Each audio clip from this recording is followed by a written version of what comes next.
أشهد أن لا إله إلا الله وحده لا شريك له وأشهد أن محمدا عبده ورسوله أما بعد فأعوذ بالله من الشيطان الرجيم بسم الله الرحمن الرحيم الحمد لله رب العالمين الرحمن الرحيم مالك يوم الدين إياك نعبد وإياك نستعين اهدنا الصراط المستقيم صراط الذين أنعمت عليهم غير المغضوب عليهم ولا الضالين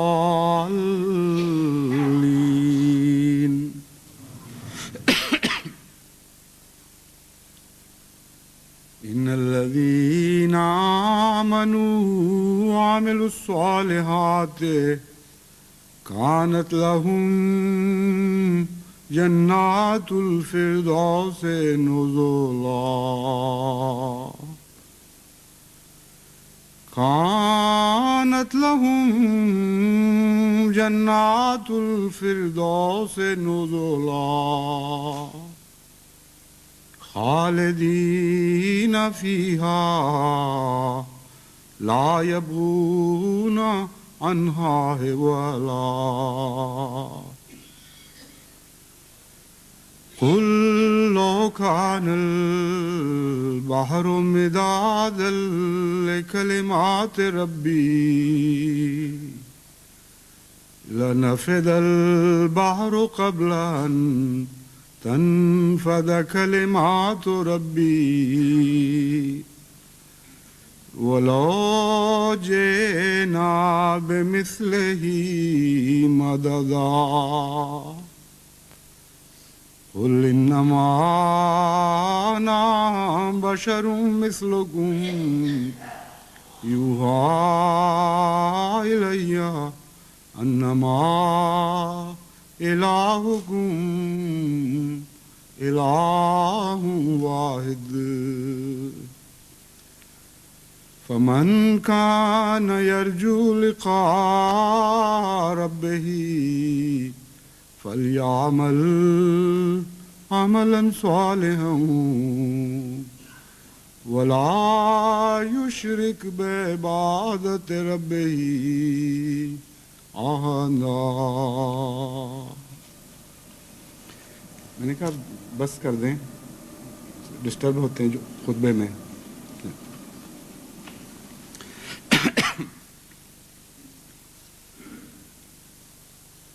قرآن کریم کی جو آیات میں نے تلاوت کی ہیں یہ سورہ کہف سے لی گئی ہیں اور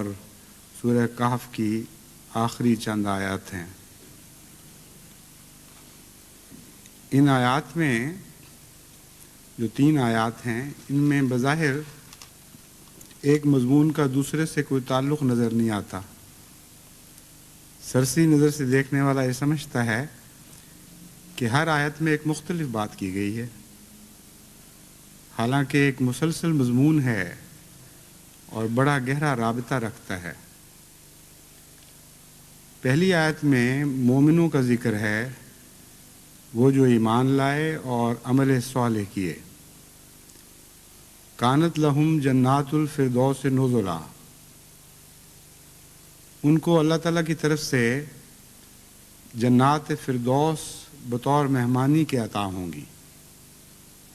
خالدین فیہا لا یبغون عنہا حولا، وہ ہمیشہ ہمیش کے لیے ان میں رہیں گے اور کبھی بھی ان سے الگ نہیں ہوں گے۔ یعنی یبغون عنہا کا معنی محض جسمانی طور پر الگ ہونا نہیں، بلکہ کبھی ان سے اکتائیں گے نہیں،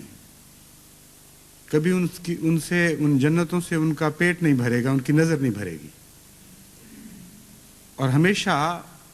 ان میں ان کے لیے لذتوں کے سامان رہیں گے، ان جنتوں سے وہ چمٹے رہیں گے، نہ نکالے جائیں گے نہ خود نکلنا چاہیں گے۔ اس کے بعد خدا تعالیٰ فرماتا ہے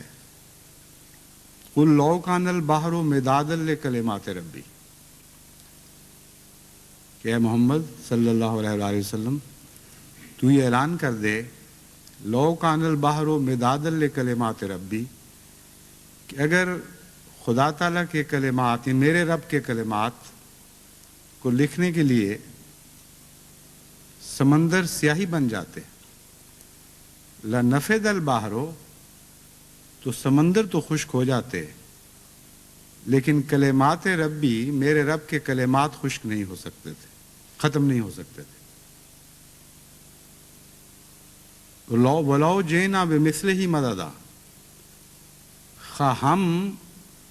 ان ختم ہوئے ہوئے سمندروں کی مدد کے لیے ویسے ہی اور سمندر لے آتے۔ یہ ایک اور مضمون ہے، اور ایک تیسرا مضمون یہ ہے کہ قُلْ إِنَّمَا أَنَا بَشَرٌ مِثْلُكُمْ، کہ اے محمد یہ بھی اعلان کر دے کہ میں بھی تو تمہارے ہی جیسا ایک بشر تھا، یعنی بشر ہوں بھی اس کا معنی ہے، لیکن مضمون کے ایک پہلو کے لحاظ سے یہ ترجمہ زیادہ درست بنتا ہے کہ یہ اعلان کر دے کہ میں بھی تمہاری طرح کا ایک بشر ہی تو تھا۔ اوحی الیہ انما الہکم الہ واحد، یوحا الیہ انما الہکم الہ واحد، اور دیکھو وحی نے کیسی کایا پلٹ دی میری، تم جیسے انسانوں میں سے نکلا اور خدا کی وحی کا مورد بن گیا، اور کس عظیم الشان مقام تک جا پہنچا۔ لیکن یہ فضل الہی صرف میری ذات پر نہیں، ہر کسی کے لیے ایک کھلی دعوت ہے، ایک صلاح عام ہے،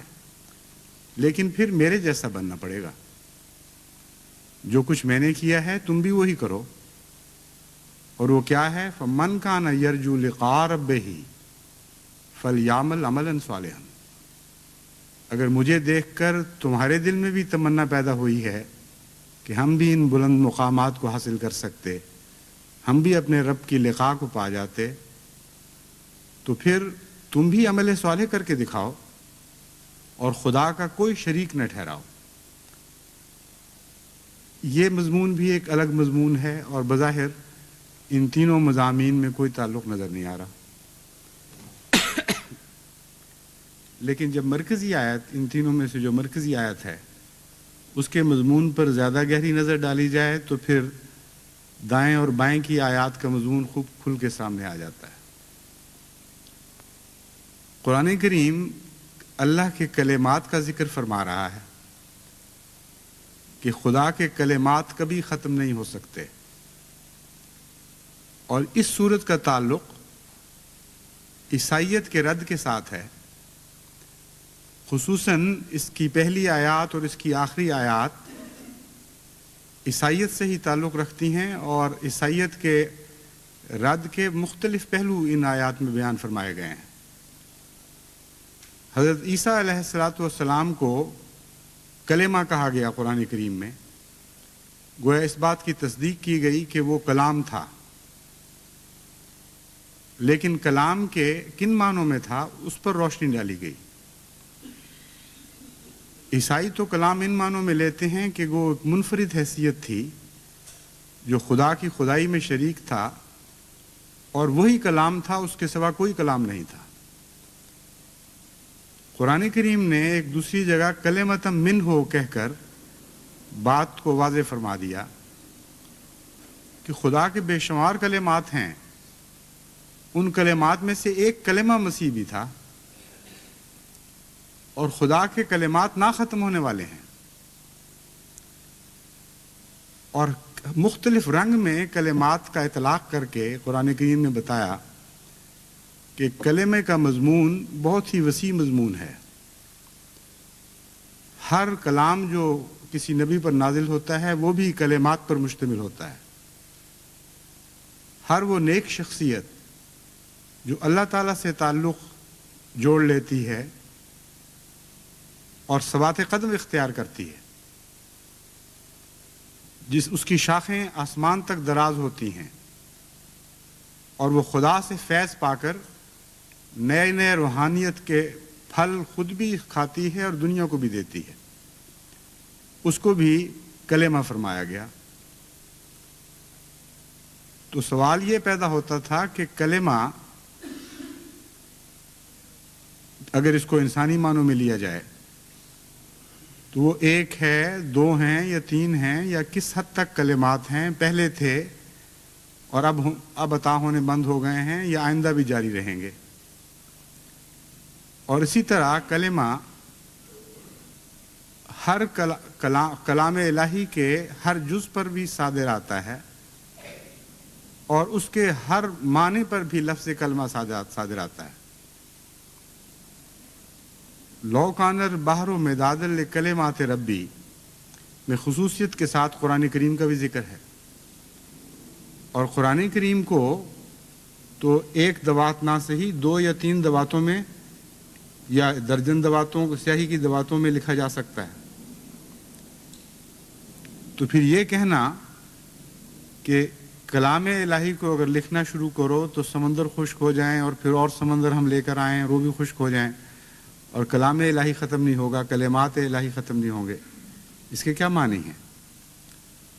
اس کے معنی یہی بنتے ہیں کہ ہر کلمے کے اندر بے انتہا کلمات ہیں، نشانات ہیں اللہ تعالیٰ کے، اور وسیع مضامین ہیں۔ اگر مضامین کے اعتبار سے کھولا جائے تو لامتناہی کلمات ہو جاتے ہیں۔ تو کلام الہی کے بعد انبیاء کی ذات بھی کلمات کہلاتی ہے، اور صرف حضرت عیسیٰ علیہ السلام نہیں بلکہ ہر نبی ایک کلمہ تھا، اور خدا کے تمام نیک بندے کلمات ہوتے ہیں۔ چنانچہ ان الذین آمنوا وعملوا الصالحات میں جن مومنین کا ذکر ہے کہ ان کو جنات الفردوس عطا ہوں گی، وہ ہمیشہ ہمیشہ ان میں رہیں گے، نہ وہ کبھی ان سے تھکیں گے، نہ کبھی ان کو خدا کی طرف سے باہر نکالا جائے گا۔ یہ وہی کلمات ہیں جن کی وضاحت اگلی آیات میں کی گئی ہے، یعنی ان کلمات میں سے کچھ کلمات ہیں۔ اور خوشخبری حضرت اقدس محمد مصطفیٰ صلی اللہ علیہ وآلہ وسلم کو یہ دی جا رہی ہے کہ عیسائی تو ایک کلمے کے اوپر فخر کر رہے ہیں، اور وہ سمجھتے ہیں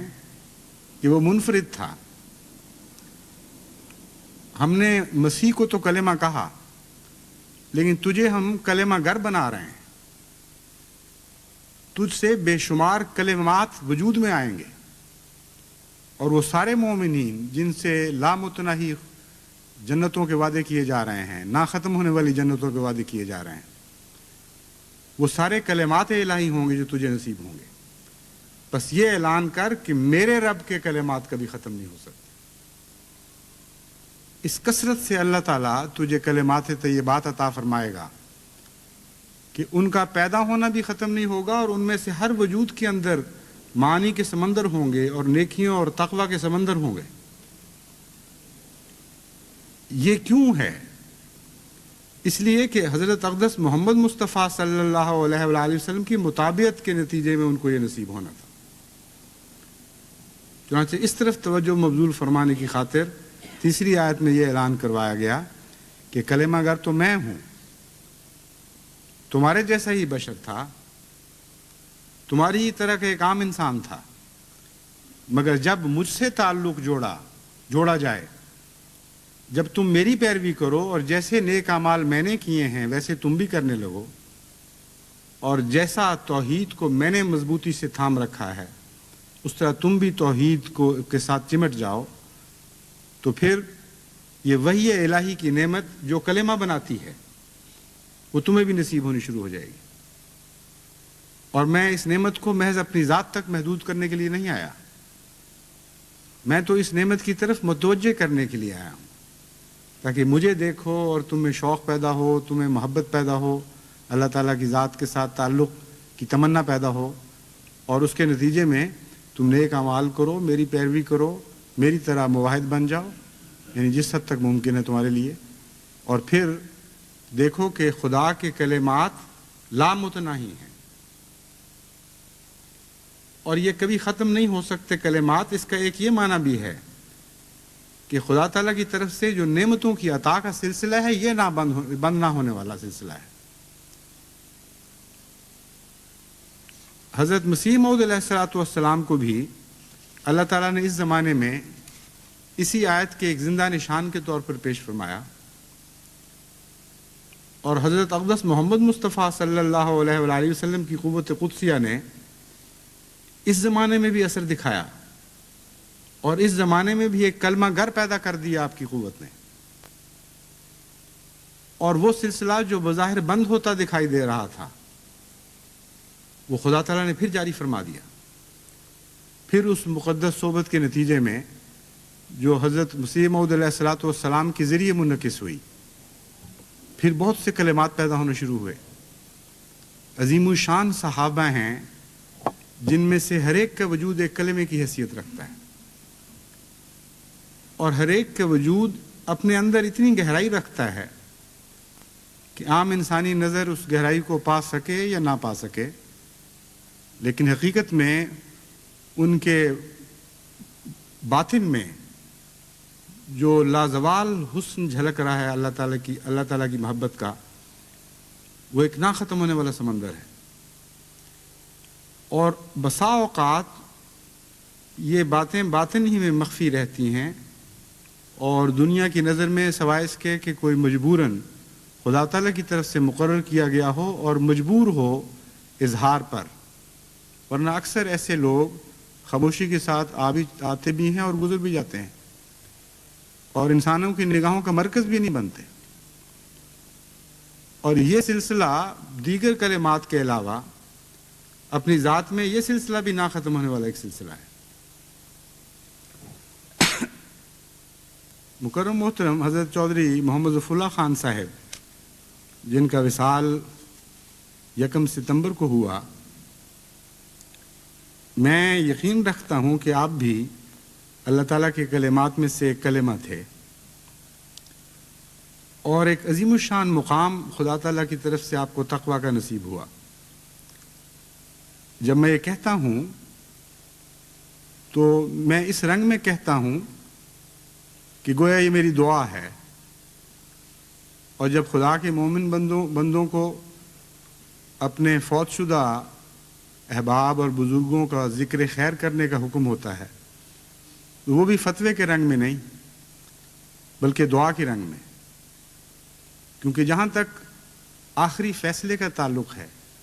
نیکی اور تقوی کا فیصلہ کرنا صرف خدا کا کام ہے. وہی عالم الغیب ہے، وہی عالم الشہادہ ہے. وہ فرماتا ہے وَلَا تُزَكُّوا أَنفُسَكُمْ هُوَ يَعْلَمُ بِمَنِ اتَّقَىٰ، کہ تم نہ اپنے آپ کو متقی گردانہ کرو، نہ اپنے ساتھیوں اور احباب کے متعلق فتوے دیا کرو کہ وہ یقیناً متقی ہیں. اور حضور اکرم صلی اللہ علیہ وآلہ وسلم فرماتے ہیں کہ تم ان کا خیر کے ساتھ ذکر کیا کرو، حسن ظن کے ساتھ ذکر کیا کرو. تو ان دونوں میں تضاد تو کوئی نہیں ہو سکتا. کلام الہی اور حضرت محمد مصطفیٰ صلی اللہ علیہ وآلہ وسلم کی ذات میں کوئی تضاد نہیں. مراد صرف یہ ہے کہ اپنے بھائیوں، اپنے بزرگوں، اپنے دوستوں کا حسن ظن کے ساتھ ذکر کرو، خیر کے ساتھ ذکر کرو، ان معنوں میں کہ تم اللہ تعالیٰ سے یہ امید رکھتے ہو کہ ان کے بارے میں تمہارے اندازے سچ ہوں گے، اور اگر وہ سچ نہ بھی ہوں تو دعا بن جاؤ مجسم ان کے لیے، اور اس طرح ذکر کرو کہ خدا تعالیٰ کی رحمت کی نظر پڑے اور تمہارے حسن ظن کو ان کی ذات میں سچا کر دکھائے. بس جب میں یہ کہتا ہوں کہ میں یقین رکھتا ہوں تو ایک دعا کے رنگ میں کہتا ہوں. جہاں تک میرا علم ہے اس علم کے اظہار کے طور پر کہتا ہوں، لیکن فتویٰ دینے کا نہ مجھے حق ہے، نہ آپ کو حق ہے، نہ آپ عالم الغیب والشہادہ ہیں، نہ میں عالم الغیب والشہادہ ہوں. مگر جہاں تک انسانی نظر کام کرتی ہے، جہاں تک دور سے میں نے ان کی ذات کو دیکھا اور قریب سے ان کی ذات کو دیکھا، اس ذات کے متعلق علم حاصل کیا جو میری پیدائش سے پہلے بھی موجود تھی اور زندگی کا ایک بڑا حصہ گزار چکی تھی، اور اس ذات کے متعلق بھی غور کیا جس نے میری زندگی کا وہ حصہ پایا جو ہوش کا زمانہ کہلاتا ہے. اور علمی لحاظ سے بھی آپ کا جائزہ لیا، آپ کی کتب کا مطالعہ بھی کیا، آپ کے متعلق لکھنے والوں کی تحریروں کا بھی جائزہ لیا، آپ کے متعلق خدا تعالیٰ کے بندوں کے تاثرات کو بھی سنا، اور بعض دفعہ آپ کی ایسی خوبیوں میں جھانکنے کا بھی موقع ملا جو عموماً لوگوں کی نظر سے پوشیدہ رہتی ہیں. خط و کتابت کا بھی موقع ملا اور ایسی حالت میں ان کو دیکھا جبکہ عموماً انسان نظروں سے تو شرماتا ہے لیکن خط لکھتے وقت اپنی اندرونی کیفیات کو خود ظاہر کر دیا کرتا ہے. تو ان سب جائزوں کے بعد میں یہ یقین رکھتا ہوں اور میں اس یقین کو خدا کے حضور ایک عاجزانہ عرض کے طور پر پیش کرتا ہوں کہ وہ ہمارے اس یقین کو سچا کر دکھائے کہ یہ ہمارے بہت ہی پیارے وجود، بہت ہی بزرگ ساتھی جو چند دن ہوئے ہمیں ہزی بنا کے رخصت ہوئے ہیں، یہ اللہ کی نظر میں بھی متقی ٹھہرے، خدا کی بھی محبت اور پیار کی نظر ان پر پڑ رہی ہو، یہ راضیۃ مرضیہ اپنے رب کے حضور حاضر ہوئے ہوں. آپ بھی قرآن کریم کی اس آیت کے مصداق اور ان تمام غلام محمد مصطفیٰ صلی اللہ علیہ وآلہ وسلم کے گروہ کے مصداق کے مطابق جو اپنی اپنی جگہ یہ گواہی دیتے رہے کہ محمد مصطفیٰ صلی اللہ علیہ وآلہ وسلم یقیناً کلمہ گر تھے. حضرت مسیح موعود علیہ السلام نے جو نور پایا، جو فیض آپ کو عطا ہوا، وہ بھی حضرت اقدس محمد مصطفیٰ صلی اللہ علیہ وآلہ وسلم کی رحمت و برکت کے نتیجے میں ہوا، اور آپ کو بھی اسی فیض سے سیراب ہو کر آگے جاری کرنے کا پر مامور فرمایا گیا. اس لحاظ سے نیابت رسول میں آپ بھی کلمہ گر بنائے گئے، اور چودھری محمد ظفر اللہ خان صاحب کو جو فیوز عطا ہوئے ان میں حضرت مسیح موعود علیہ السلام کی صداقت کے نشان جھلکتے ہیں. اور اس بات کا سب سے بڑھ کر آپ کو احساس تھا، اتنا شدید احساس تھا کہ وہ احساس ہر وقت ذہن پہ حاضر رہتا تھا. میں نے مختلف حیثیتوں سے آپ کا جائزہ لے کر دیکھا ہے. حضرت مسیح موعود علیہ السلام کے ساتھ عشق اس احسان کے احساس کے ساتھ کہ میری زندگی کی کیا پلٹ دی ہے، ہر وقت آپ کے ذہن پر سوار رہتا تھا. یہ انگلستان کی بات ہے کہ برمنگم میں ایک دفعہ BBC 1 کے نمائندے نے انٹرویو لیتے ہوئے اچانک آپ سے سوال کیا کہ آپ کی زندگی کا سب سے بڑا واقعہ کیا ہے. بے تکلف سوچنے کے لیے ذرا بھی تردد نہ کرتے ہوئے آپ نے فوراً یہ جواب دیا کہ میری زندگی کا سب سے بڑا واقعہ وہ تھا جب میں اپنی والدہ کے ساتھ حضرت مسیح موعود علیہ السلام کی خدمت میں حاضر ہوا، آپ کے مبارک چہرے پر نظر ڈالی اور آپ کے ہاتھ میں اپنا ہاتھ تھما دیا. اس دن کے بعد پھر آپ نے وہ ہاتھ کبھی واپس نہیں لیا، مسلسل ہاتھ تھمائے رکھا ہے. اور جو عظمتیں بھی آپ کو ملی ہیں اس وفا کے نتیجے میں ملی ہیں، اس استقلال کے نتیجے میں ملی ہیں، نیکی پر اس صبر اختیار کرنے کے نتیجے میں ملی ہیں. جو دیا ہوا ہاتھ تھا پھر کبھی واپس نہیں آیا. ہمیشہ اپنے آپ کو حضرت مسیح موعود علیہ السلام کے تابع فرمان کے طور پر زندہ رکھا. ہر میدان میں، ہر علم کے میدان میں، ہر جد و جہد کے میدان میں، ہر اندرونی تجربے کے میدان میں آپ پر یہ احساس غالب رہا کہ میں نے ایک اللہ کے مامور کے ہاتھ میں اپنا ہاتھ دیا ہے. اور جہاں تک میرا بس ہے، جہاں تک میرے اندر خدا کی طرف سے یہ توفیق عطا ہوتی ہے، میں اس کے تقاضے پورا کرتا رہوں گا، اور خدا کے فضل اور رحم کے ساتھ نہایت ہی عمدگی کے ساتھ، نہایت ہی اہلیت کے ساتھ ان تقاضوں کو پورا کیا، اور آپ کے حق میں حضرت مسیح موعود علیہ الصلوۃ والسلام کی وہ پیش گوئی پوری ہوئی جو بار بار اللہ تعالیٰ نے آپ کو عطا فرمائی، اور اس بار بار عطا ہونے میں بھی ایک کثرت کا نشان تھا جو آپ کو دیا گیا۔ فرماتے ہیں خدا تعالیٰ نے مجھے بار بار خبر دی ہے کہ وہ مجھے بہت عظمت دے گا اور میری محبت دلوں میں بٹھائے گا اور میرے سلسلے کو تمام دنیا میں پھیلائے گا اور سب فرقوں پر میرے فرقے کو غالب کرے گا، اور میرے فرقے کے لوگ اس قدر علم اور معرفت میں کمال حاصل کریں گے کہ اپنے سچائی کے نور اور اپنے دلائل اور نشانوں کی روح سے سب کا منہ بند کر دیں گے، اور ہر ایک قوم اس چشمے سے پانی پیے گی، اور یہ سلسلہ زور سے بڑھے گا اور پھولے گا یہاں تک کہ زمین پر محیط ہو جاوے گا۔ بہت سی روکیں پیدا ہوں گی اور ابتلا آئیں گے، مگر خدا سب کو درمیان سے اٹھا دے گا اور اپنے وعدہ کو پورا کرے گا۔ اور خدا نے مجھے مخاطب کر کے فرمایا کہ میں تجھے برکت پر برکت دوں گا یہاں تک کہ بادشاہ تیرے کپڑوں سے برکت ڈھونڈیں گے۔ یہ پیشگوئی مختلف رنگ میں مختلف وجودوں کی شکل میں پوری ہوتی رہی ہے، مگر چودھری ظفر اللہ خان صاحب مرحوم رضی اللہ تعالیٰ عنہ کو خصوصیت کے ساتھ ظاہری طور پر بھی اس کو پورا کرنے کا اس رنگ میں موقع ملا کہ آپ نے اپنی سچائی کے نور اور اپنے دلائل اور نشانوں کی روح سے بسا اوقات سب کے منہ بند کر دیے، سیاست کے میدان میں بھی، وکالت کے میدان میں بھی، اور تبلیغ کے میدان میں بھی۔ ایسی عمدہ نمائندگی کی توفیق آپ کو عطا ہوئی کہ اپنے تو اپنے دشمن بھی بے ساختہ پکار اٹھے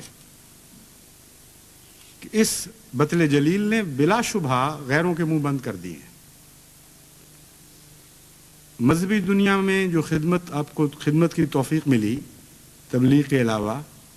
اس میں جماعت کے بہت سے اہم مقدمات کو آپ نے اس عمدگی کے ساتھ چلایا، اس عمدگی کے ساتھ ان کی پیروی کی کہ بسا اوقات ایسے مشکل مقدمات تھے جن سے نکلنا ممکن نظر نہیں آتا تھا۔ گویا جماعت بعض موقعوں پر یوں لگتا تھا، یا جماعت کے بعض افراد یوں لگتا تھا کہ اس مقدمے کے چنگل میں پھنس چکے ہیں،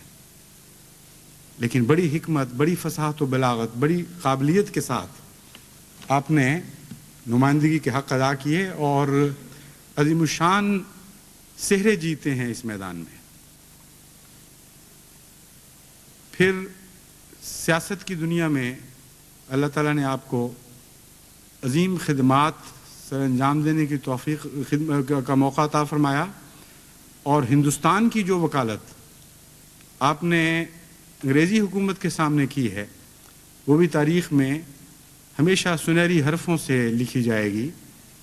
اور کوئی مورخ جو تقوی اور دیانت سے کچھ بھی حصہ پا چکا ہو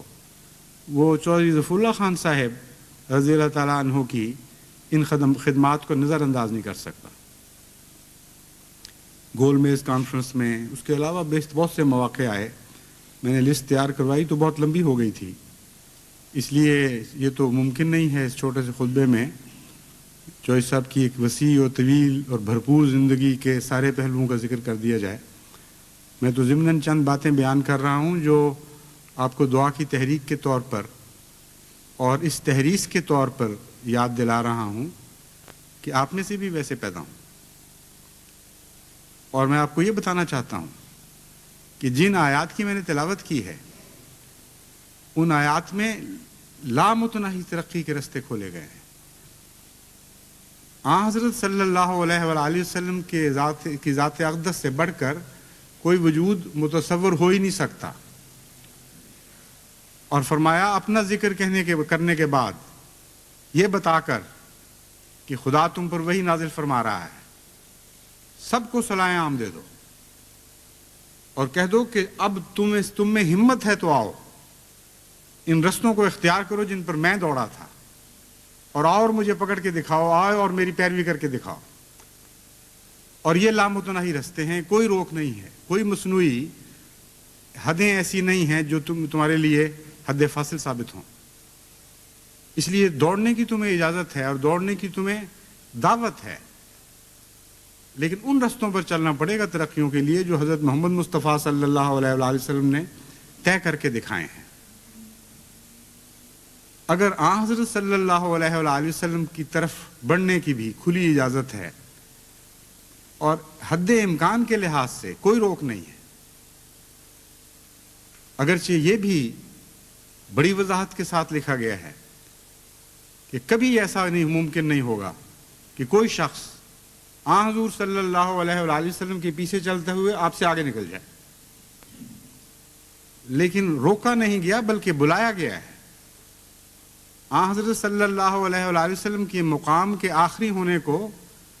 مایوسی کے لیے استعمال نہیں فرمایا، بلکہ دعوت عام کے طور پر استعمال کیا ہے، تحریض کے طور پر استعمال فرمایا ہے۔ تو آپ سے ادنا جتنے بھی بندے ہیں ان کے رستوں پر چل کر ان سے آگے نکلنے کے تو امکان بھی موجود ہیں۔ تو کتنی عظیم خوشخبری دے دی گئی امت محمدیہ کو، اگر حضرت محمد مصطفیٰ صلی اللہ علیہ وآلہ وسلم کی عظمت بھی تمہیں ان رستوں پر دوڑ کر جد و جہد سے روک نہیں رہی، تو چھوٹے چھوٹے ادنا ان غلام اس کے، ان کو تم کیسے آخری سمجھو گے؟ کیسے تم مایوس ہو جاؤ گے کہ یہ اتنی بلندیوں تک جا پہنچے ہیں کہ ہم آگے نہیں بڑھ سکتے؟ فرمایا یہ کھلا ہوا رستہ ہے، اور جہاں تک کلمات بننے کا تعلق ہے، محمد مصطفیٰ صلی اللہ علیہ وآلہ وسلم چند کلمات بنانے نہیں آئے تھے، 1 یا 2 یا 3 یا 4 یا 10 عشرہ مبشرہ دے کر چلے جانے والے وجود نہیں تھے۔ جو کلمات آپ کو عطا کرنے کی صلاحیت بخشی گئی ہے، اگر تم اپنے حصے کے حق ادا کرتے رہو تو یہ صلاحیت نہ لامحدود ہے۔ قُلْ لَوْ كَانَ الْبَحْرُ مِدَادًا لِكَلِمَاتِ رَبِّي لَنَفِدَ الْبَحْرُ قَبْلَ أَن تَنفَدَ كَلِمَاتُ رَبِّي وَلَوْ جِئْنَا بِمِثْلِهِ مَدَدًا، کہ اے محمد یہ اعلان کر کہ میرے رب کے کلمات جو عطا کیے جا رہے ہیں مجھے، میرے رب کے کلمات اتنے وسیع ہیں، یعنی خدا تعالیٰ کی طاقتیں اتنی لامحدود ہیں۔ یہاں کلمات کے معنی طاقتیں بھی بن جاتا ہے۔ ایسے لامحدود خزانے ہیں خدا کے پاس، اگر تم لینے والے بنو تو وہ خزانے کبھی ختم نہیں ہو سکتے۔ گویا لامتناہی ترقیات کے رستے تمہارے لیے کھلے ہیں۔ تو میں اس لیے ذکر کر رہا ہوں کہ جہاں ایک طرف آپ کے دل میں دعا کی تحریک پیدا ہو، وہاں حضرت مسیح موعود علیہ الصلوۃ والسلام کی اس پیشگوئی پر نظر کرتے ہوئے جو میں نے بیان پڑھ کے سنائی ہے، اور اس منبع فیض کی طرف نگاہ دوڑاتے ہوئے جنہیں خدا تعالیٰ نے محمد کا نام آسمان سے عطا فرمایا تھا صلی اللہ علیہ وآلہ وسلم، اور اس مبدأ فیض کی طرف نگاہ کرتے ہوئے جسے قرآن کریم کہا جاتا ہے اور جس کے کلمات بھی نہ ختم ہونے والے ہیں، آپ مایوسی کا کوئی خیال دل میں نہ آنے دیں، یہ وہم دل سے نکال دیں کہ ایک ظفر اللہ خان ہمیں چھوڑ کر جا رہا ہے تو آئندہ کے لیے ظفر اللہ خان پیدا ہونے کے راستے بند ہو گئے ہیں۔ بکثرت اور بار بار حضرت مسیح موعود علیہ الصلوۃ والسلام کو ایسے عظیم الشان غلاموں کی خوشخبریاں دی گئی ہیں جو آتے چلے جائیں گے ہمیشہ، اور ایک گزرے گا تو دوسرا اس کی جگہ لینے کے لیے آگے بڑھے گا۔ آپ اپنی ہمتوں کو بلند کریں،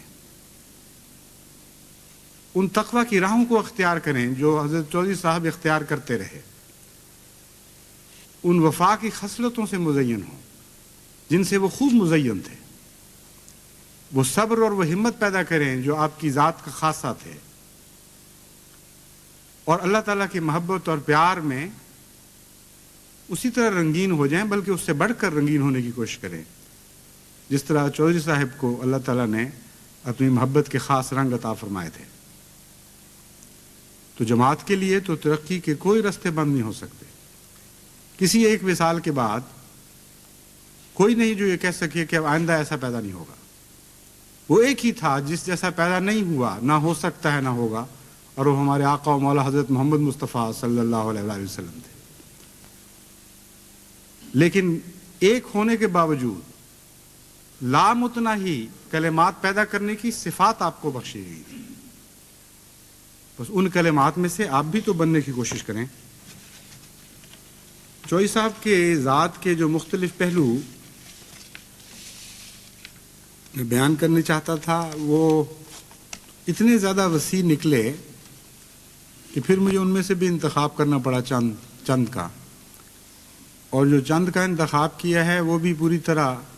غالباً اس چھوٹی سی مجلس میں بیان ہو نہیں سکتے.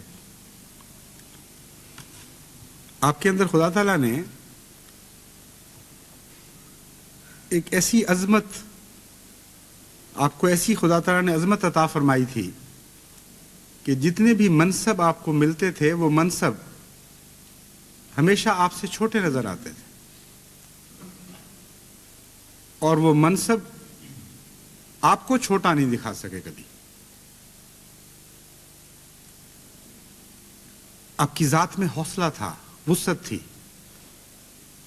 اور کسی منصب پر بیٹھ کر یہ نہیں لگتا تھا کہ منصب نے آپ کو اونچا کر دیا،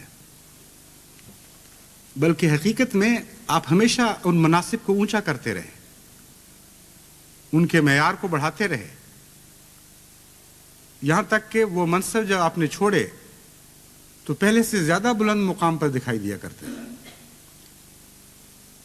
اور یہ خصوصیت عجز کے نتیجے میں انسان کو عطا ہوا کرتی ہے. اگر گہری نظر سے آپ غور کریں تو عجز اور حوصلے کی وسعت ایک ہی چیز کے دو نام ہیں. ایک جاہل اور کم فہم سرسری نگاہ رکھنے والا یہ سمجھتا ہے کہ سر اونچا کرنے کے نتیجے میں بلندیاں بھی عطا ہوتی ہیں اور وسعتیں بھی عطا ہوتی ہیں. لیکن فطرت انسانی سے واقفیت رکھنے والا، جس نے قرآن کریم سے فطرت انسانی کے راز سیکھے ہوں، وہ اس حقیقت کو خوب جانتا ہے کہ عجز ہی میں بلندی ہے اور عجز ہی میں وسعتیں ہیں. اور یہ دونوں مضامین روزانہ 5 وقت کی نماز کی ہر رکعت ہمیں بتاتی ہے. پہلے عجز کا اظہار ہم رکوع کی صورت میں کرتے ہیں اور وہاں سبحان رب العظیم پڑھتے ہیں، یعنی وسعتوں کی طرف خدا تعالیٰ ہمارے ذہن کو منتقل فرما دیتا ہے کہ تم جھکے ہو تو تمہیں وسعتیں نصیب ہوں گی، کیونکہ رب عظیم کے سامنے تم جھکے ہو. اور دوسری حرکت جو ہم انکسار کی طرف کرتے ہیں، جو منتہا ہے ان حرکتوں کا، وہ سجدے کی حرکت ہے. اور وہاں خدا تعالیٰ ہمیں سکھاتا ہے سبحان رب العالی، سبحان رب العالی، کہ تم جھکے ہو تو بلندیوں کی طرف جھکے ہو، کیونکہ رب اعلیٰ کی طرف جھکے ہو. چودھری ظفر اللہ خان صاحب رضی اللہ تعالیٰ عنہ عملاً ان دونوں باتوں سے، ان دونوں رازوں سے خوب واقف تھے. چنانچہ ان کی عظمتیں اور ان کی رفتیں دونوں ان کو عجز کے نتیجے میں نصیب ہوئیں، اور بے پناہ ان کے اندر خدمت دین کا جذبہ تھا، اور کوئی دنیا کا منصب اس سے ان کو روک نہیں سکتا تھا. اور دنیا کے منصب کے نتیجے میں وہ اپنے آپ کو کبھی ایسا بلند سمجھتے ہی نہیں تھے، کیونکہ ہمیشہ منصب دنیاوی ان کو چھوٹا نظر آیا کرتا تھا کہ اس کے مقابل پر دین کی خدمت نسبتاً ادنا نظر آئے. یعنی وہ عجز جو عارف باللہ کا عجز ہوتا ہے، وہ عجز ہے جس کی بات میں کر رہا ہوں. چنانچہ دین کی خدمت میں آپ اپنی بلندی دیکھتے تھے، دین کی خدمت میں ہی آپ کی ساری عظمتیں تھیں. چنانچہ ایک عجیب واقعہ ہے ہندوستان کی تاریخ کا کہ 1941 میں آپ کو جب federal court of justice India کا جج مقرر کیا گیا ہے، تو اسی زمانے میں حضرت مسلم موعود نے تحریک کی تھی کہ مضافات قادیان، ارد گرد جو دیہات ہیں ان میں تبلیغ کے لیے لوگ اپنے آپ کو پیش کریں. تو فیڈرل کورٹ کا جسٹس 41 اور 42 میں ارد گرد دیہات میں تبلیغ کے لیے باقی سب مبلغین کے ساتھ مل کے جایا کرتا تھا. اور ایک لحظے کے لیے بھی اس کو خیال نہیں آیا کہ میری اتنی بڑی شان ہے، میرا اتنا بڑا مقام ہے کوئی دیکھے گا یا سنے گا تو کیا کہے گا یہ کیا کر رہا ہے. لیکن چھوٹے چھوٹے گاؤں ڈھپئی اور بھینی اور اٹھوال وغیرہ بے شمار چھوٹے چھوٹے گاؤں تھے جن میں ایک عام خادم احمدیت کے طور پر شامل ہوا کرتے تھے، اور فخر کے ساتھ، اس احساس کے ساتھ کہ یہ اللہ تعالیٰ کی عطا ہے، اللہ تعالیٰ کی طرف سے مجھے سعادت نصیب ہو رہی ہے. اور یہ تمنا محض ایسی خدمات کے لیے نہیں تھی جو عام حالات میں سہولت کے ساتھ ادا ہو سکتی ہیں، بلکہ نہایت خطرناک خدمات کے لیے بھی اسی قسم کی تمنا آپ کے دل میں تڑپا کرتی تھی. جب کابل میں 1924 میں حضرت نعمت اللہ خان صاحب کو شہید کیا گیا تو حضرت مسلم موعود نے نام طلب کیے ان لوگوں کے جو تمام خطرات کو اچھی طرح بھانپتے ہوئے پھر وہ اس بات کا عہد کریں کہ وہ کابل میں جائیں گے اور ایک شہید کی بجائے وہ خدمات سر انجام دیں گے جو وہ شہید شہادت کی بنا پر مزید نہیں سر انجام دے سکا، اور اس سلسلے کو وہ ٹوٹنے نہیں دیں گے. یہ تھی اس کی روح. اور جو نام پیش ہوئے اس وقت چودھری ظفر اللہ خان صاحب رضی اللہ تعالیٰ عنہ لاہور کے امیر تھے. ان نام پیش ہونے والوں میں سب سے پہلا آپ کا نام ہے جو الفضل میں شائع ہوا، اور اس نام کو پیش کرتے ہوئے آپ نے جو خط لکھا ہے حضرت مسلم موعود کی خدمت میں، وہ خط ایسا خط ہے چونکہ وہ اپنے امام کو لکھ رہے تھے، اس لیے باوجود طبیعت کی روکوں کے جن کا خود ذکر کر رہے ہیں نسبتاً زیادہ آسانی کے ساتھ کھل کر اپنے دل کی اپنی قلبی کیفیات کو ظاہر کر سکتے تھے. ایسے موقع پر آپ کی ذات کے اندر جھانکنے کا موقع ملتا ہے. تقویٰ کی کن راہوں سے آپ گزر رہے تھے، کیا آپ کے قلبی جذبات اور کیا آپ کی کیفیات تھیں جب آپ نے اپنے آپ نام کو پیش کیا ہے، اور کس طرح پھر تنقیدی نظر ڈالی ہے اپنی زندگی پر، اپنی اندرونی کیفیات پر، تجزیہ کیا ہے اس خوف کے ساتھ کہ کہیں میں ریاکاری کا مظاہرہ تو نہیں کر رہا. یہ ساری باتیں اس خط سے آپ کو نظر آئیں گی، یعنی اس خط کے آئینے میں آپ کو نظر آئیں گی. وہ لکھتے ہیں: سیدنا و امامنا السلام علیکم ورحمۃ اللہ وبرکاتہ. میری زندگی آج تک ایسی ہی گزری ہے کہ سوائے اندوہ و ندامت کے اور کچھ حاصل نہیں. بڑی کامیاب زندگی آپ گزار رہے تھے، سیاست میں بھی آپ کو دخل ہو چکا تھا، آپ کی قابلیت کا شعلہ بھی پھیل رہا تھا ہندوستان میں، اور ہندوستان کے مسلمان باشعور حلقوں کی نگاہیں اٹھ رہی تھیں آپ کی طرف. اس ساری زندگی میں سے گزرتے ہوئے جو ماحصل تھا آپ کے اپنے ذاتی تجزیے کا، اپنے آپ کو کس مقام پر دیکھ رہے تھے، اس کا اظہار ہوتا ہے. سوائے اندوہ و ندامت کے اور کچھ حاصل نہیں. میں اکثر غور کرتا ہوں کہ یہ بھی کوئی زندگی ہے کہ سوائے روزی کمانے کے کسی اور کام کی فرصت نہ ملے. حالانکہ امارت لاہور کے بھی بھرپور فرائض سر انجام دے رہے تھے اس وقت، اور دنیا کے دھندوں میں پھنسا ہوا انسان طرح طرح کے گناہوں میں مبتلا رہے. آج جو ایک خوش قسمت کے محبوب حقیقی کے ساتھ وصال کی خبر آئی تو جہاں دل میں ایک شدید درد پیدا ہوا، وہاں یہ بھی تحریک ہوئی کہ تمہارے لیے یہ موقع ہے کہ اپنی ناکارہ زندگی کو کسی کام میں لاؤ اور اپنے تئیں افغانستان کی سرزمین میں حق کی خدمت کے لیے پیش کرو. پھر میں اچانک رکا کہ کیا یہ محض میرے نفس کی خواہش نمائش تو نہیں کہ اس یقین پر کہ مجھے نہیں بھیجا جائے گا اپنے تئیں پیش کرتا ہوں. اور میں نے اپنے ذہن میں ان مصائب اور مشکلات کا اندازہ کیا جو اس رستے میں پیش آئیں گی، اور اپنے تئیں سمجھایا کہ فوری شہادت ایک ایسی سعادت ہے جو ہر ایک کو نصیب نہیں ہوتی، اور کیا تم محض اس لیے اپنے تئیں پیش کرتے ہو کہ جاتے ہی شہادت کا درجہ حاصل کرو اور دنیا کے افکار سے نجات حاصل کر لو؟ یا تمہارے اندر یہ ہمت ہے کہ ایک لمبا عرصہ زندہ رہ کر ہر روز اللہ تعالیٰ کے رستے میں جان دو اور متواتر شہادت سے منہ نہ موڑو؟ حضور انور، میں کمزور ہوں، سست ہوں، آرام طلب ہوں، لیکن غور کے بعد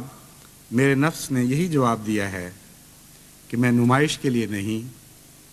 فوری شہادت کے لیے نہیں، دنیا کے افکار سے نجات کے لیے نہیں، بلکہ گناہوں کے لیے توبہ کا موقع میسر کرنے کے لیے، گناہوں کے لیے توبہ کا موقع میسر کرنے کے لیے، اپنی عاقبت کے لیے ذخیرہ جمع کرنے کے لیے، اللہ تعالیٰ کی رضا کے حصول کے لیے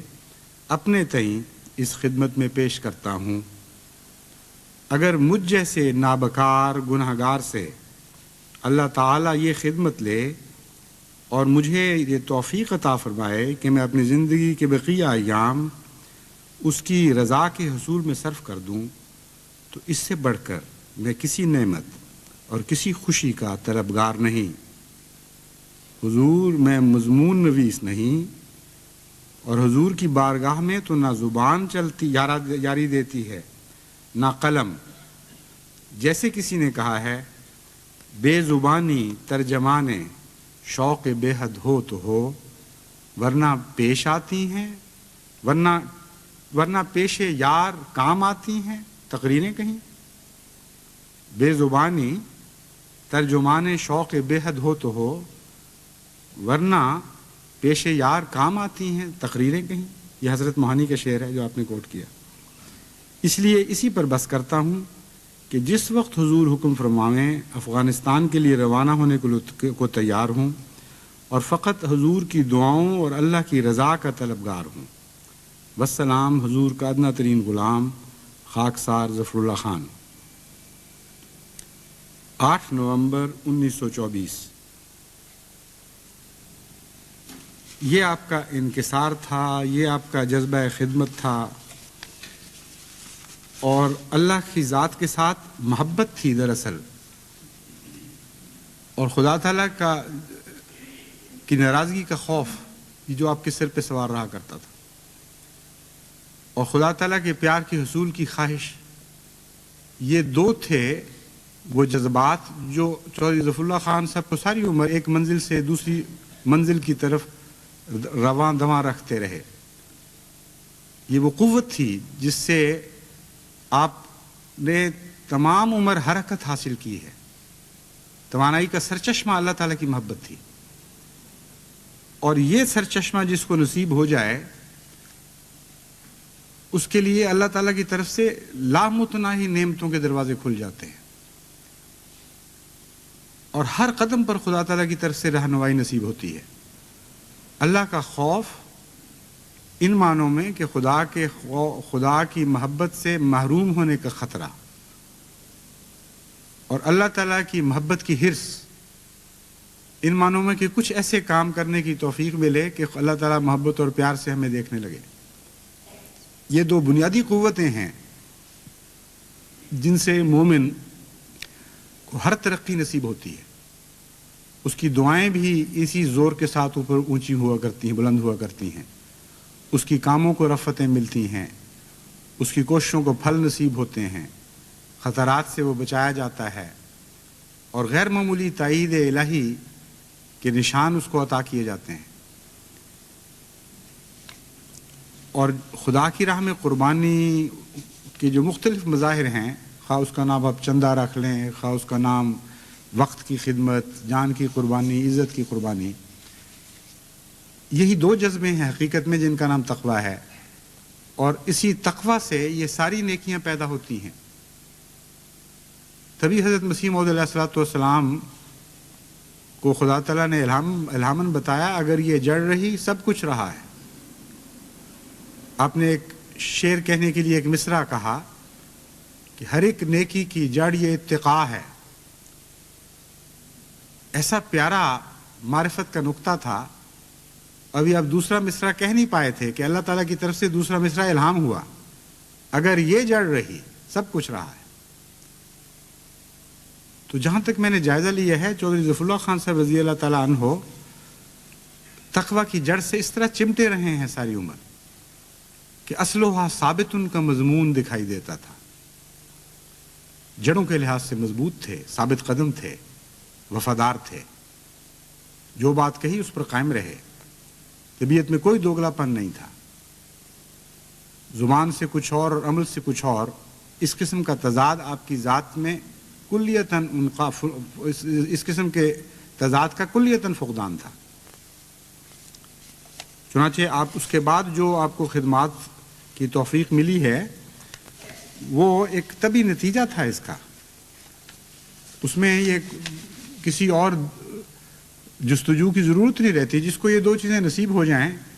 یعنی تقوی کا یہ ما حاصل مل جائے کہ خدا کی محبت کھونے کا خوف اور اس کی محبت حاصل کرنے کی تمنا, تو اس کے لیے باقی سب چیزیں آسان ہو جاتی ہیں. باہر سے دیکھنے والوں کو لگتا ہے کہ بڑی قربانی ہو رہی ہے, بڑا زور مار رہا ہے, قدم قدم پہ اس کی تمناؤں کا خون ہو رہا ہے, مصیبتوں اور دکھوں میں مبتلا ہے. لیکن ایسا انسان اندرونی کیفیت میں خود جانتا ہے کہ بس وہ پہلی دو چیزیں تھیں جو مشکل تھیں. فی الحقیقت تقوی کے مفہوم کو سمجھ کر اس کو چمٹ رہنا, یہ ہے سب سے مشکل مقام. بعد میں پھر سب منازل آسان ہو جاتی ہیں. حیرت انگیز زندگی ہے, اتنی بھرپور ہے کہ چند دن ہوئے ایک ایم پی ملنے کے لیے آئے, چوئی صاحب کا افسوس کر رہے تھے. تو میں نے ان سے کہا کہ آپ تو ایک ذات کا افسوس کر رہے ہیں, وہ تو ایک ذات کے طور پر زندہ نہیں رہے, ان کے اندر تو کئی شخصیتیں زندہ تھیں. بیک وقت انہوں نے بہت سی زندگیاں گزاری ہیں, اور پھر خدا کے فضل سے لمبے عرصے تک مسلسل کئی شخصیتیں ان کے اندر بھرپور زندگی گزارتی رہی. لوگ ان کو ایک خشک سیاست دان کے طور پر بھی دیکھتے رہے اور ساری عمر یہی سمجھتے رہے, اور اس لحاظ سے بھی وہ سمجھتے تھے کہ انہوں نے بھرپور زندگی گزاری ہے. لیکن کچھ لوگوں نے ان کو ایک صاحب دل کے طور پر, ایک نہایت ہی نازک جذبات رکھنے والے انسان کے طور پر بھی دیکھا. ایسا انسان جس کے اندر یہ طاقت نہیں تھی کہ کسی غریب کا دکھ برداشت کر سکے, جس کے حوصلے بلند ہونے کے باوجود یہ حوصلہ نہیں تھا کہ انسانیت کو سسکتا ہوا دیکھے اور بے حسی سے گزر جائے. ان پہلوؤں سے حوصلے کا قد بہت ہی چھوٹا تھا, بلکہ زمین کے ساتھ بچھا ہوا تھا. اور عجز کے ایک یہ بھی معنی ہیں روحانی اصطلاح میں اور اسلامی اصطلاح میں کہ جہاں تک دنیا کے دکھوں کا تعلق ہے, ان کے احساس کے لحاظ سے اپنے حوصلوں کو پست کر دو تاکہ تم بھی رحمت للعالمین بن سکو. اس جہت میں جتنی بھی نیکیاں عطا ہوتی ہیں وہ اس قسم کے حوصلوں کی پستی سے عطا ہوتی ہیں. چنانچہ حیرت کی بات ہے کہ آپ نے جتنی خدمت خلق کے کام کیے ہیں دوسری ذمہ داریوں کے علاوہ,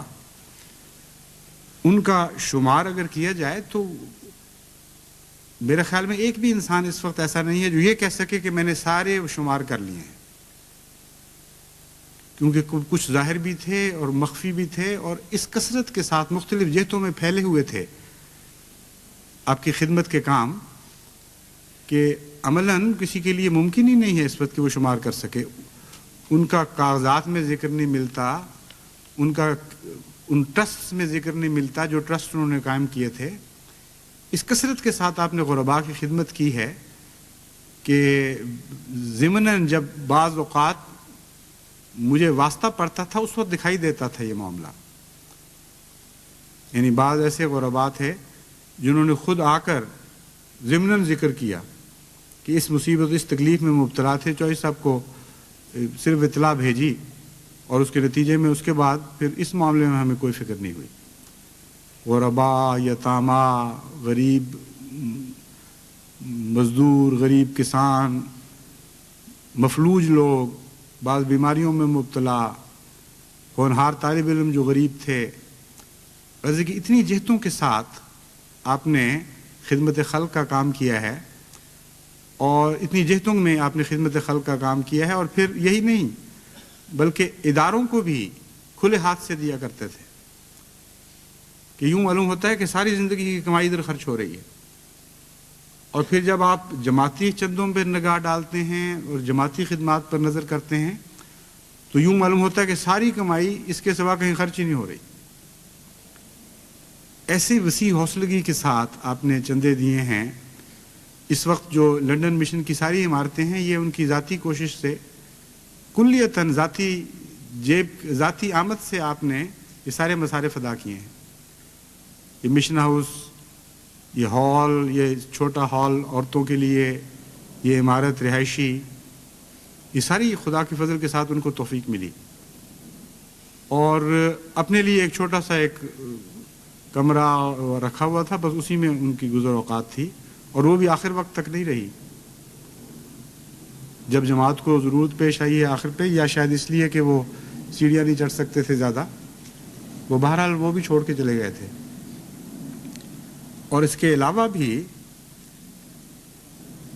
مختلف وقتوں میں جب تحریکات ہوئی ہیں، خصوصاً حضرت مسلم موعود کے زمانے میں جب ساری جائیداد پیش کرنے کی تحریک ہوئی، اس وقت آپ اولین میں سے تھے ساری جائیداد پیش کرنے میں۔ اور جس طرح کہ ان کے اندر تقویٰ اور نیکی تھی، صاحب عزم تھے، ظاہر ہے اس خط سے بھی جو میں نے پڑھ کے سنایا ہے،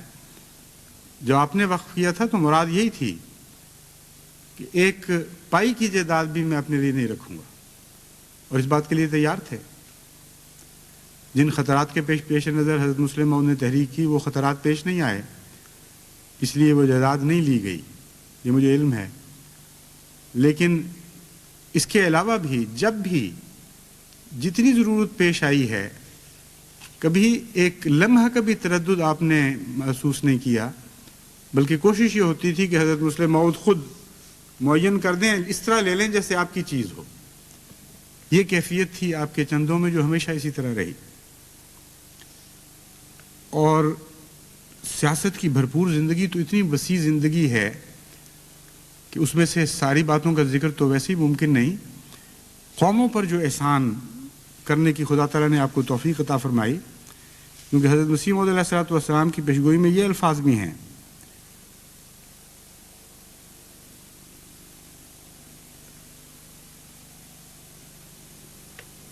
کہ کثرت سے دوسرے بھی برکت حاصل کریں گے،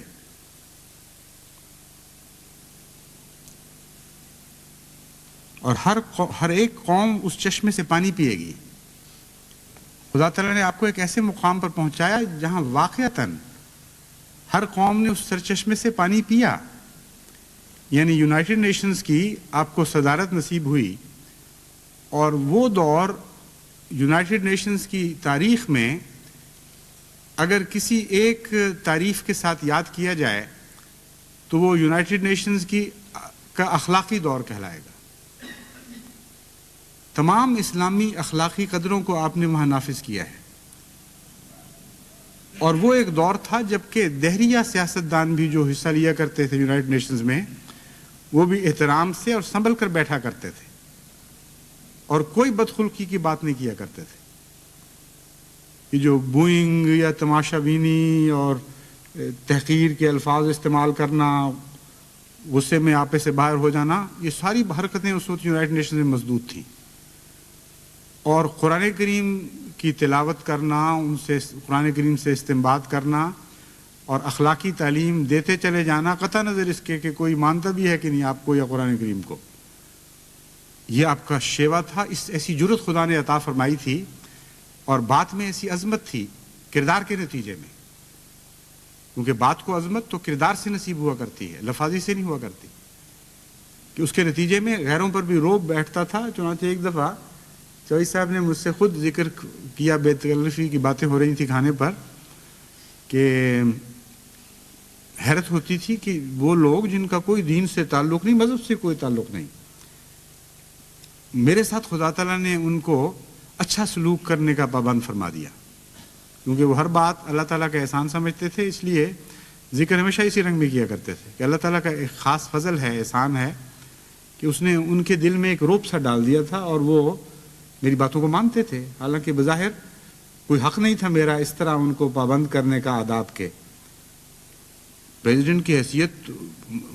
معلوم ہے، معروف ہے، لیکن سیاست کی دنیا میں جو توقعات کی جاتی ہیں ایک پریزیڈنٹ کے روب داب کے متعلق وہ عملاً نہیں ہوا کرتا۔ آزاد ممالک ہیں، طیش میں آئیں تو سب کچھ بھول جاتے ہیں، کون بیٹھا ہے، نظم و ضبط کیا ہوتا ہے، اور وقت کی پابندی کروانا، یہاں تک بھی آپ کو آداب سکھانے پڑے وہاں۔ اور بلا شبہ اس وقت حضرت مسیح موعود علیہ الصلوۃ والسلام کا یہ کلام ایک ذات میں بھی پورا ہوا ہے۔ ویسے تو بکثرت ایسے احمدی ہیں جن سے قوموں نے فائدے اٹھائے ہیں، لیکن وہاں ایک ذات میں یہ ساری باتیں اکٹھی ہو گئیں، ایک سرچشمے سے جو حضرت مسیح موعود علیہ الصلوۃ والسلام کی غلامی پر فخر کیا کرتا تھا۔ تمام اقوام عالم نے فائدہ اٹھایا اور سیراب ہوئیں، اور پھر قوموں کی بھرپور خدمت میں آپ کو خدا تعالیٰ نے ایسے ایسے مواقع نصیب فرمائے کہ وہ وقت ایسا تھا جب کہ نئی تاریخ کی شکلیں بن رہی تھیں۔ یہ جو جدید تاریخ ہے آج کی، اس کی بنیادیں ڈالی جا رہی تھیں اس دور میں جب کہ آپ کو یونائٹڈ نیشنز میں پیش ہونے کے موقع عطا فرمایا اللہ تعالیٰ نے، ایک ممبر کی حیثیت سے، ایک نمائندے کی حیثیت سے، یا بعد ازاں ایک صدر کی حیثیت سے۔ چنانچہ ایک لمبے دور تک جب آپ پاکستان کے وزیر خارجہ بنے ہیں اس وقت سے یونائٹڈ نیشنز کی صدارت کے تک پہنچنے کے درمیان کا جو عرصہ ہے، یہ عرصہ ایک بہت ہی اہم عرصہ ہے جس میں نئی تاریخ بن رہی تھی۔ چنانچہ فلسطین کی خدمت کا آپ کو موقع ملا، عربوں کی خدمت کا فلسطین کے معاملے میں، اور ایسی عظیم الشان خدمت کی توفیق ملی کہ عرب اٹھ اٹھ کر آپ کے ہاتھ چومتے تھے، بڑے بڑے سربراہ اور اپنے اپنے ممالک میں بڑی عظمتوں کے مالک، اور اس بات پر فخر کرتے تھے۔ اس قدر محبت تھی، اتنا پیار تھا کہ جو ان میں سے وفادار تھے انہوں نے آخر دم تک اس کو نبھایا ہے۔ صرف فلسطین کا معاملہ نہیں تھا، موراکو کی خدمت کی توفیق ملی، ٹیونیشیا کی خدمت کی توفیق ملی، جارڈن کی خدمت کی توفیق ملی، اور اس کے علاوہ بکثرت دیگر ممالک تھے جن کے سوڈان کی خدمت کی توفیق ملی، بکثرت تھے، صرف مسلمان ممالک ہی نہیں بلکہ بہت سے دیگر ممالک بھی جن کے حق میں آپ نے باتیں کہیں، جن کے حق حاصل کرنے میں آپ نے مدد کی۔ مسلمان ممالک میں انڈونیشیا کی خدمت کی بھی توفیق ملی آپ کو، اور وہ یونائٹڈ نیشنز میں آپ کی تقاریر کا جو ریکارڈ ہے وہ 2 سال قبل میں نے بڑی محنت سے کوشش کر کے وہ حاصل کر لیا ہے۔ اللہ تعالیٰ کے فضل سے خدا نے ایک سبیل بنا دی، اور صاحبزادہ مرزا مظفر احمد صاحب کے ذریعے وہ سارا ریکارڈ مجھے مل گیا ہے۔ کیونکہ خواہش یہ تھی کہ چوہیس صاحب کی ان تاریخی خدمات کو وقتاً فوقتاً دنیا کے سامنے پیش کیا جاتا رہے، کیونکہ بعض لوگ تو خیر بھول جاتے ہیں، بعض لوگ نئی الٹی باتیں ایجاد کر لیا کرتے ہیں۔ یعنی جہاں مسلمان ممالک کی خدمت کی ہے وہاں یہ الزام لگانے والے بھی بدقسمت ہیں کہ مسلمان ممالک کے مفاد کے خلاف کوشش کی، نعوذ باللہ من ذالک۔ تو میں نے تو اس نیت سے اس کو اکٹھا کیا تھا، لیکن اب جب اس کو وقتاً فوقتاً دنیا کے سامنے پیش کرنے کا موقع ملے گا تو جو بھولے ہوئے ہیں معصومیت میں اپنی، ان کو بھی یاد تو آئے گا کہ کوئی ایک ایسا انسان، ایک درویش صفت خدا کا بندہ تھا جس نے بے لوث خدمتیں کی ہیں ملکوں اور قوموں کی۔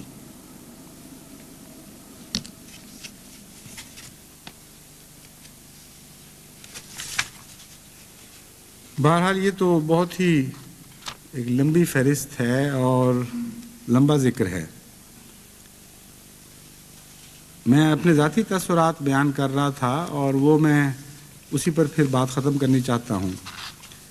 کہ چوہدری صاحب کے ساتھ میری خطوں کی دعوت بھی بہت رہی ہے، اور میں جانتا ہوں کہ بہت ہی نرم دل تھا، خشیت تھی اللہ تعالیٰ کی، اور خشوع و خضوع تھا۔ مجھے آپ کے ساتھ اکٹھے نماز پڑھنے کی بھی توفیق ملی ہے۔ کبھی میں لاہور جاتا تھا تو ہمیشہ بڑی محبت سے بلایا کرتے تھے اور کبھی ہو نہیں سکتا تھا کہ وہ لاہور میں ہوں اور میں ملے بغیر یا آپ کے ساتھ کھانا کھائے بغیر یا آپ کے ساتھ کچھ وقت گزارے بغیر واپس جا سکوں، کیونکہ مجھ میں ہمت نہیں تھی ان کے شکوے کی، اور وہ اس بات پہ یقیناً بہت شاکی ہو جاتے تھے۔ اس لیے جب ہم نماز پڑھتے تھے تو مجھے کہا کرتے تھے کہ تم نماز پڑھاؤ، اور اس وقت جو ان کی کیفیت ہوتی تھی قریب سے، وہ صرف سننے کا سوال نہیں، وہ محسوس ہونے لگتی تھی۔ عجیب خشوع خضوع تھا ان کی نمازوں میں، اور ہر لفظ جو ادا کرتے تھے ایک ایک لفظ موتی کی طرح سجا کر خدا کے حضور پیش کیا کرتے تھے۔ وہ التحیات للہ کا مفہوم سمجھ رہے ہیں، جانتے ہیں کہ عبادت تبھی قبول ہوگی اگر تحفے کے طور پر پیش کریں گے، ورنہ بے معنی ہو جائے گی۔ پھر وہ پرائیویٹ مجلسوں میں جو گفتگو ہوا کرتی ہے، مختلف پہلوؤں سے ان کی طبیعت میں جھانکنے کا موقع ملا۔ پھر خط و کتابت کے ذریعے، جیسا کہ میں نے بیان کیا ہے، ان کے خطوط ایسے ہیں جو میں بڑے سنبھال کے میں نے رکھے ہوئے ہیں، لیکن چونکہ وہ ان کا مزاج نہیں تھا کہ لوگوں کو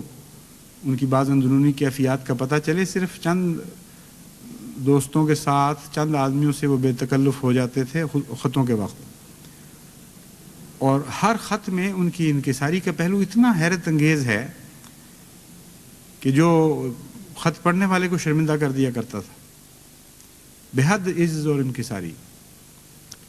اسی وجہ سے ان کے ساتھ مجھے خاص ایک اللہ تعالیٰ کی طرف سے ایک تعلق عطا ہوا تھا، اور جب خلافت کے بعد خدا تعالیٰ نے مجھے پہلا کشف دکھایا ہے تو تعجب کی بات نہیں کہ پہلے کشف میں چودھری ظفر اللہ خان صاحب بھی دکھائے گئے، اور وہ بھی ایک عجیب کشف تھا۔ میں حیران رہ گیا، کیونکہ اس طرف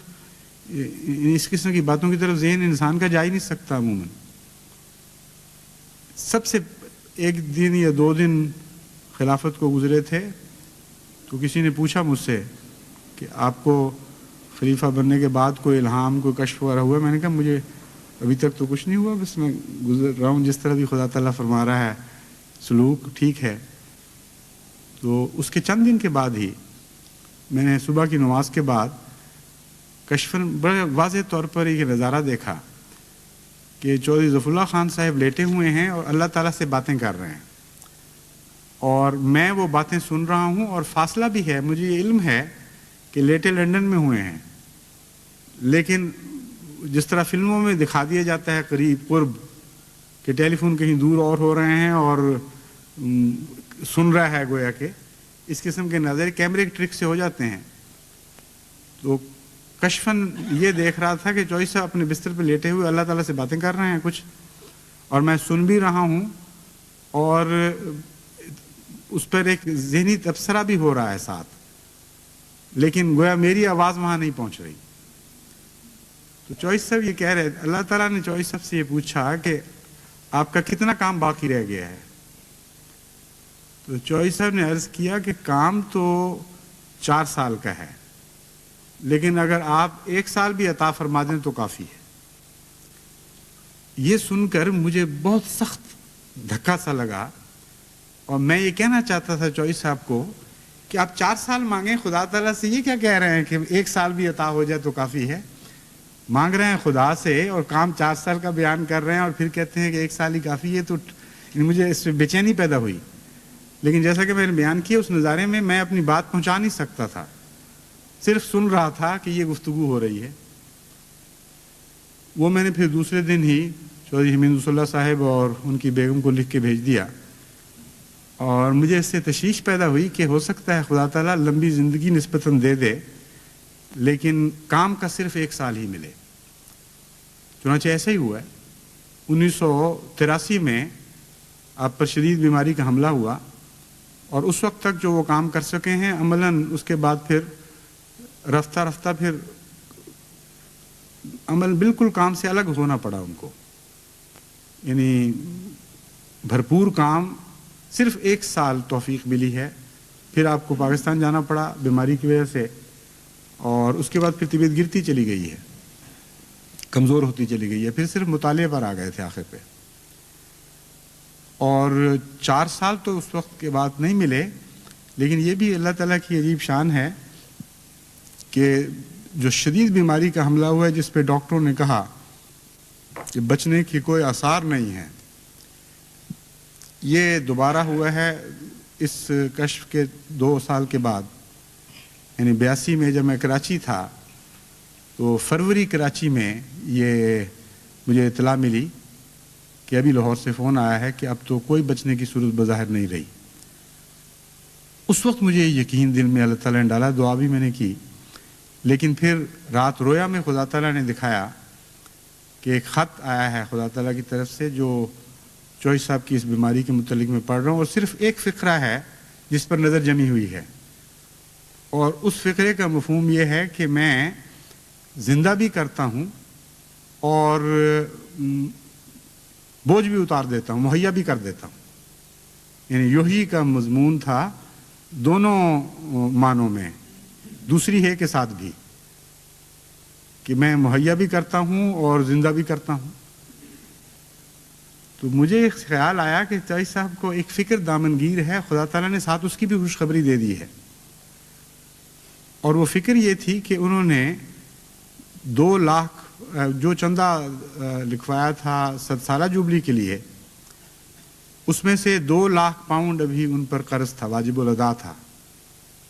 اور ان کا جو سرمایہ تھا وہ ایک ظالم نے قبضے میں لے لیا، اور بظاہر یہ نظر آتا تھا کہ اب اس کے سے نکلنے کی کوئی صورت نہیں ہوگی۔ اس کا یہ کہنا تھا کہ نقصان ہو چکا ہے، میں ادا نہیں کر سکتا۔ بعض لوگوں کو بزنی تھی کہ بہانہ بنایا گیا ہے، چوہی صاحب کی سادگی سے فائدہ اٹھایا گیا ہے، اور کافی بڑی رقم اس کے پاس ضائع ہونے کا خطرہ تھا، اور چوہی صاحب توقع رکھ رہے تھے کہ وہاں سے پیسہ ملے تو میں یہ چندہ ادا کروں۔ چنانچہ جب میری آخری ملاقات ہوئی ہے اس وقت بھی اس کا بہت طبیعت پہ بوجھ تھا۔ جب میں کراچی جانے لگا ہوں اس وقت بھی طبیعت پہ بوجھ، پھر بھی مجھ سے ذکر کیا علیحدگی میں کہ اس کے لیے دعا کریں کہ میری طبیعت پہ بہت ہی بڑا بوجھ ہے۔ تو اس رویا میں اللہ تعالیٰ نے جو مضمون بتایا اس سے مجھے یہ بھی یقین ہو گیا کہ انشاءاللہ ایک تو یہ کہ اس صورت میں تو اللہ تعالیٰ ان کو نہیں مارے گا، اور جب تک وہ بوجھ نہیں اترتا اس وقت تک خدا تعالیٰ ضرور زندہ رکھے گا۔ چنانچہ خدا تعالیٰ نے غیر معمولی زندگی عطا فرمائی۔ پھر کئی خطرات پیدا ہوئے، کئی بحران آئے، اور ڈاکٹروں کی نظر میں تو وہ ہر دفعہ یہی کہہ دیتے رہے کہ بس اب بچنے کی امید نہیں، مگر اللہ تعالیٰ اپنے فضل سے بچاتا رہا۔ پھر میرا یہاں آنا ہوا، اور یہاں اللہ تعالیٰ نے توفیق عطا فرمائی کہ وہ پھنسی ہوئی رقم جس کے متعلق سب اس کو رائٹ آف کر چکے تھے، کہتے تھے اس کے نکلنے کی کوئی امید نہیں، اس سلسلے میں کچھ کوشش کی توفیق عطا ہوئی، اور ہمارے ماموزاد بھائی ہیں رفیع الدین ایڈوکیٹ، ان کو بھی خدا تعالیٰ نے کراچی سے یہاں بھجوا دیا، اور بڑے قابل وکیل ہیں اور ان باتوں میں بڑے ماہر، گفت و شنید کا فن بھی جانتے ہیں۔ چنانچہ ان کی کمپنی کے ذریعے جب وہ گفت و شنید ہوئی تو قانونی طور پر انہوں نے اس طرح ان کو قابو کر لیا کہ 2 لاکھ سے کچھ زائد رقم ان سے مل گئی، اور یہی وہ 2 لاکھ تھا جو ان کو پریشان کیے ہوئے تھا۔ چنانچہ چند مہینے پہلے کی بات ہے کہ انہوں نے مجھے بتایا کہ الحمدللہ نہ صرف یہ رقم کہ ہمیں مل جائے گی کی بات نہیں، وہ عمارت جو 2 لاکھ سے زائد کی ہے وہ ہمارے قبضے میں آ گئی ہے اب خدا کے فضل سے۔ تو وہ ایک چونکہ اس خوشخبری میں یہ دونوں باتیں اکٹھی بیان ہوئی تھیں، تو پہلا دھڑکا تو مجھے اس بات کا تھوڑا سا خفیف سا ہوا کہ یہ کام تو ہو گیا ہے اب، لیکن بہرحال خدا پھر بھی زندگی دیتا رہا، اور جب تک 4تھے سال میں داخل نہیں ہوئے اس وقت تک خدا نے نہیں بلایا۔ 4 سال مکمل تو نہیں ہوئے، لیکن 4 سال میں داخل ہو کر 3رے مہینے میں تھے جب کہ اللہ تعالیٰ نے پھر ان کو واپس بلا لیا۔ تو آپ کی زندگی اپنے اندر کئی قسم کے نشان رکھتی تھی۔ اللہ تعالیٰ کی محبت کے کچھ سلوک تھے جو براہ راست ان پر ہمیشہ نازل ہوتے رہے۔ کچھ خدا نے دوسروں کو بھی دکھایا، مجھے بھی دکھایا کہ میں اس شخص سے پیار کرتا ہوں۔ اس لیے جب میں یقین کہتا ہوں تو کچھ یہ پہلو بھی ہے یقین کا کہ ہوا عالم بمن اتقا، خدا تو بہرحال تقوی کو جانتا ہے۔ وہ جب یہ سلوک فرماتا ہے کہ غیروں کو بھی اس کے تقوی کے نشان دکھانے لگے اور اپنی محبت اور پیار کے نشان دکھانے لگے، تو پھر یہ امید کہ وہ اور یہ حسن ظن کہ اللہ تعالیٰ اس سے محبت اور پیار کا سلوک کرے گا، ایک اور منزل میں داخل ہو جاتے ہیں۔ تو ہمیں دعا کرنی چاہیے کہ چودھری ظفر اللہ خان صاحب کے اوپر اللہ تعالیٰ بے شمار رحمتیں نازل فرمائے، ان کی اولاد پر، ان کی نسلوں پر، ان کے عزیزوں پر، ان سب پر جو آپ کو پیارے تھے، اس رنگ میں بھی رحمت نازل فرمائے کہ ان کی خوبیاں اختیار کرنے کی توفیق بخشے۔ اور جماعت احمدیہ کو اس وصال پر صدمہ تو ہے، بڑا گہرا صدمہ ہے، لیکن اس صدمے کے نتیجے میں مہمیز کا سا اثر ہونا چاہیے، مایوسی کا اثر نہیں ہونا چاہیے۔ خدا تعالیٰ کی رحمتیں بے شمار ہیں، وسیع ہیں، اس کی عطا کے دروازے کوئی بند نہیں کر سکتا، اور جن راہوں میں وہ کھلتے ہیں وہ لامتناہی راہیں ہیں۔ اس لیے آپ کو اگر خدا ظفر اللہ خان نہیں بنا سکتا تو اپنی اولاد کو بنانے کی کوشش کریں، اور اولاد در اولاد کو یہ بتاتے چلے جائیں کہ حضرت مسیح موعود علیہ الصلوۃ والسلام سے وعدہ ہے اللہ تعالیٰ کا کہ ایک نہیں، دو نہیں، بکثرت ایسے غلام عطا فرمائے گا جو عالمی شہرت حاصل کریں گے، جو علم و فضل کے مضامین میں حیرت انگیز ترقیات حاصل کریں گے، جو بڑے بڑے عالموں اور فلسفیوں کے منہ بند کر دیں گے، اور قومیں ان سے برکت پائیں گی۔ ایک قوم یا دو قوم بھی نہیں، کل عالم کی قومیں ان سے برکت پائیں گی۔ تو خدا کرے کہ بکثرت اور بار بار ہم حضرت مسیح موعود علیہ الصلوۃ والسلام کی اس پیشگوئی کو پورا ہوتے دیکھیں، دوسروں ہی میں نہیں، اپنوں میں بھی، غیروں کے گھروں میں نہیں، اپنے گھروں میں بھی ہم اللہ تعالیٰ کے فضل کے ساتھ اس عظیم پیشگوئی کو پورا ہوتے دیکھیں۔